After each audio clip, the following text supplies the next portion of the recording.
Imagine you're telling a friend what someone else said.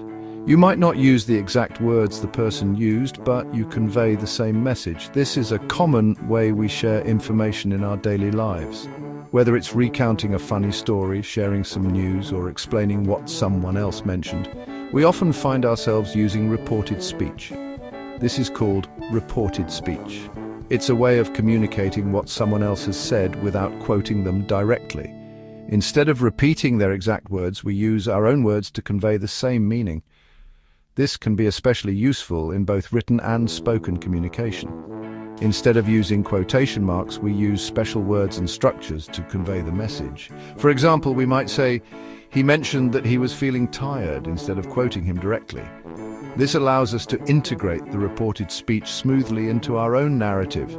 For instance, "He said he was tired" is a reported speech example. Notice how we don't use quotation marks here. Instead, we change the structure of the sentence to fit into our own speech. This makes it easier to blend the reported information with our own words. Direct speech is the opposite. It involves quoting the speaker's exact words. This is often used when we want to convey the precise words someone used without any alteration. Direct speech is marked by the use of quotation marks. It uses the speaker's exact words in quotation marks. For example, he said, "I am tired." Here, the quotation marks indicate that these are the exact words spoken by the person. This method is useful when the exact wording is important for clarity or emphasis. Think of it like this. He said, "I am tired." See the difference? In direct speech, we preserve the original words, while in reported speech, we adapt the words to fit our own sentence structure. This distinction is crucial for effective communication. Reported speech is handy for summarizing conversations, sharing news, or simply retelling something interesting someone said. It allows us to convey the essence of what was said without needing to remember the exact words. This can be particularly useful in professional settings, such as meetings or presentations, where summarizing key points is often necessary. It's like whispering a secret, but changing the words slightly so no one knows it's a secret. By altering the words, we can maintain the confidentiality of the original message while still sharing the important information. This subtle change in wording can make a big difference in how the message is received and understood. When we use reported speech, we often need to change pronouns. This is because we're shifting the perspective from the original speaker to the person reporting the speech. For example, imagine your friend Sarah said, "I love chocolate." If you're telling someone else what Sarah said, you'd say, "Sarah said that she loved chocolate."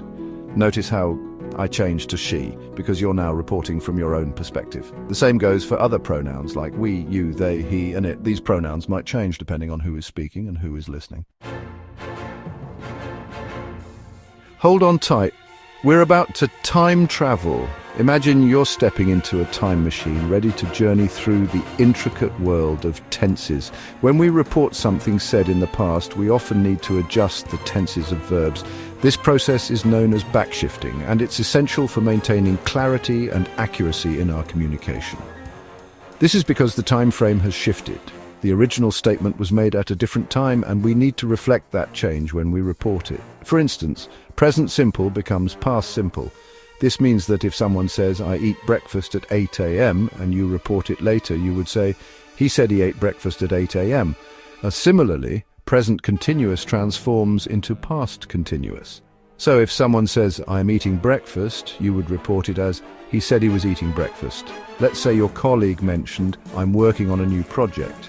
This is a present continuous statement. Later, you might tell your friend, "He said he was working on a new project." Notice how the tense has shifted from present continuous to past continuous. The present continuous "is working" has become the past continuous "was working" in reported speech. This shift is crucial for maintaining the correct sequence of events.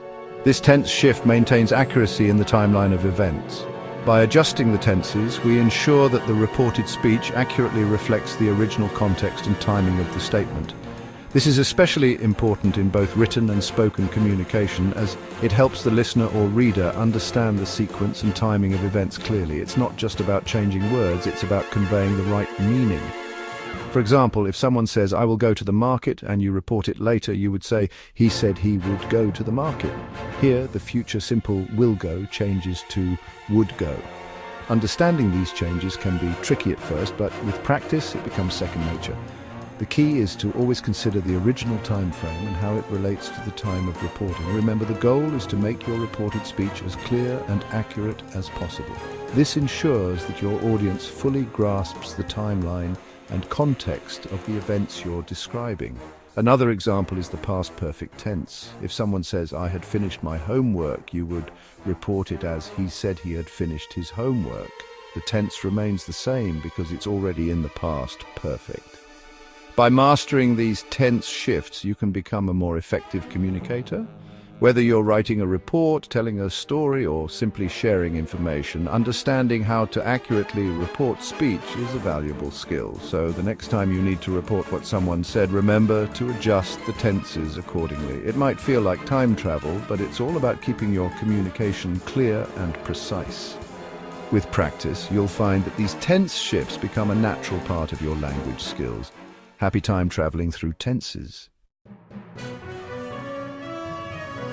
Just like tenses, time expressions can also change in reported speech. Words like today, tomorrow, yesterday, now, and others need adjustments to reflect the time shift. For example, if someone said, I'll meet you here tomorrow, you might report it as he said he would meet me there the next day. The time expression tomorrow has changed to the next day to maintain consistency with the past tense used in reported speech. Section 5. A chat with reported speech. Let's see reported speech in action with a short dialogue. Reported speech is a way to express what someone else has said without quoting them directly. It involves changing the pronouns, verb tenses, and sometimes other words to fit the context of the reporting sentence. This can be a bit tricky at first, but with practice, it becomes second nature. Let's dive into an example to see how it works. I'm going to the park later. This is a simple statement in direct speech. Notice the use of the present continuous tense, am going, and the time expression later. Oh, nice! Can I come with you? Here we have a question in direct speech. The speaker is asking for permission to join the other person at the park. Sure, I'll be leaving around 3 p.m.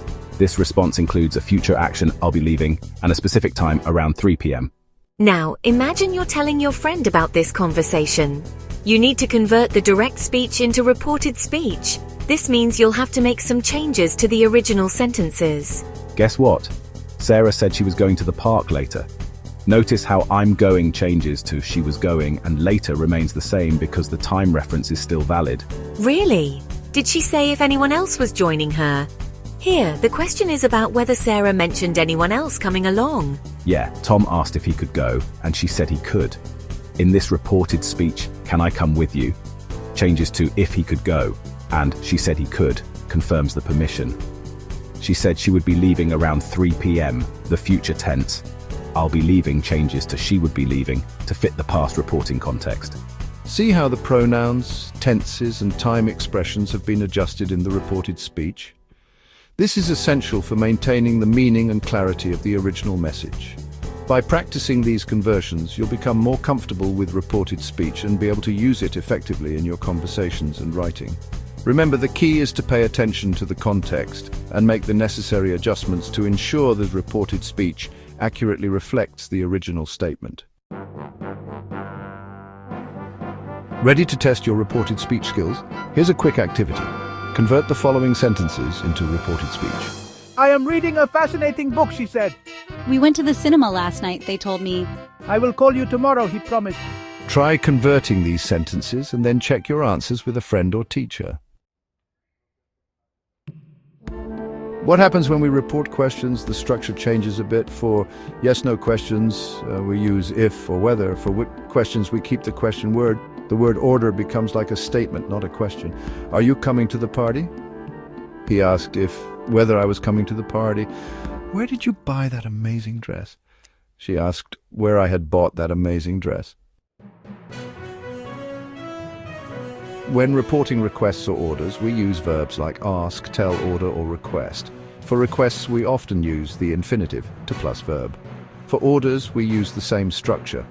Please close the window. She asked me to close the window. Don't be late. He told me not to be late. Mastering reported speech might seem tricky at first, but with a little practice it becomes second nature. Remember the key changes involving pronouns, tenses, and time expressions. Keep practicing with different examples, and soon you'll be a reported speech pro. Now go out there and share those stories and conversations like a master storyteller.